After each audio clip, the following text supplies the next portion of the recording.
लगभग आधी रात हो चुकी और बारिश थमने का नाम नहीं ले रही थी। करण अपना अर्जेंट काम खत्म करके ऑफिस से निकलने ही वाला था कि गार्ड भैया ने आवाज ओ करण बाबू, इतनी रात को घर मत जाओ।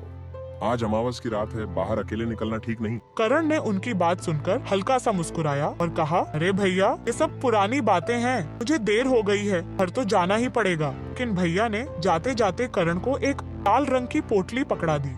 ये लो माता का अंगार, इसे अपने पास रख, कुछ भी हो इसे मत हटा। उनकी बात मानकर करण ने पोटली जेब में रख ली और ऑफिस से निकल पड़ा। बारिश तेज हो रही थी और सड़कें खाली थी। करण बस स्टॉप पर पहुंचा और इंतजार करने लगा। तभी करण की नजर सड़क के दूसरे छोर पर पड़ी। किसी आदमी की धुंधली परछाई दिखी जो धीरे धीरे करण की ओर आ रही थी। जब करण ने ध्यान से देखा तो वह गायब हो चुका था। थोड़ी देर बाद एक कैब आती हुई दिखी। करण ने हाथ देकर रोका, लेकिन वो रुकी नहीं। फिर अचानक पीछे से ब्रेक की आवाज आई। करण ने पलट कर देखा तो वही कैब रुक गई थी। जल्दी से अंदर बैठकर करण ने ड्राइवर से कहा, SBI कॉलोनी चलो। गाड़ी चल पड़ी। कुछ मिनट बाद करण ने ड्राइवर से पूछा, भैया, आते वक्त कोई आदमी दिखा था क्या? ड्राइवर चुप रहा। करण ने दोबारा पूछा। उसने धीरे से कहा, आज अमावस की रात है, इस रात भटकते साए अक्सर नजर आ जाते हैं।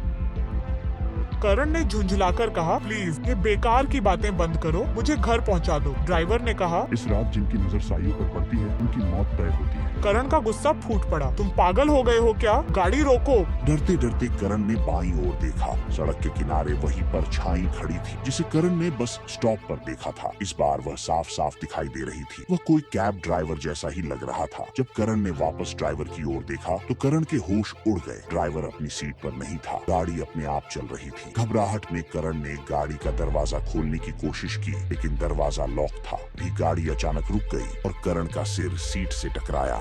करण ने आंखें खोली। ड्राइवर करण की तरफ देख रहा था और कह रहा था, साहब क्या हुआ, आप ठीक तो हैं? करण ने कांपती आवाज में कहा, तुम कब गाड़ी से गायब हुए थे और फिर वापस कैसे आए? साहब आप ठीक तो हैं? मैं तो पूरे वक्त गाड़ी चला रहा था।